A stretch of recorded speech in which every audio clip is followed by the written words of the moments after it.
आज मार्कडवाडी या ठिकाणी भारतीय जनता पार्टीचे आमदार गोपीचंद पडळकर आणि सदा खोत यांनी त्या ठिकाणी सभा घेऊन महाराष्ट्राचे भारताचे ज्येष्ठ नेते आदरणीय पवारसाहेबांवरती खालच्या शब्दात आक्षेपार्ह विधानं केली। ही विधानं राज्याच्या मुख्यमंत्र्याला मंजूर आहेत का? मी त्यांना पत्र पाठवून मागणी केलेली आहे की तुम्ही तुमच्या आमदारांवरती कारवाई करा।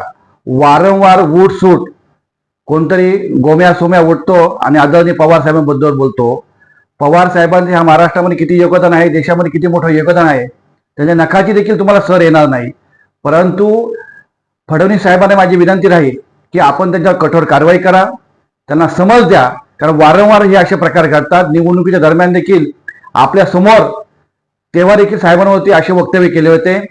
जर हे वक्तव्य थांबले नाही तर राष्ट्रवादी युवक काँग्रेस मुंबईचा अध्यक्ष या नात्याने ते जिथे भेटतील तिथं त्यांचा आम्ही तोंड काळे केल्याशिवाय स्वस्थ बसणार नाही, याची आपण दखल घ्यावी। मुंबई, पुणे, नागपूर, मराठवाडा असो का विदर्भ, राजकीय, सामाजिक, शैक्षणिक क्षेत्र असो का क्रीडा, सर्वच घडामोडीचे विश्लेषण पाहायला विसरू नका। फक्त देशोन्नती न्यूजवर।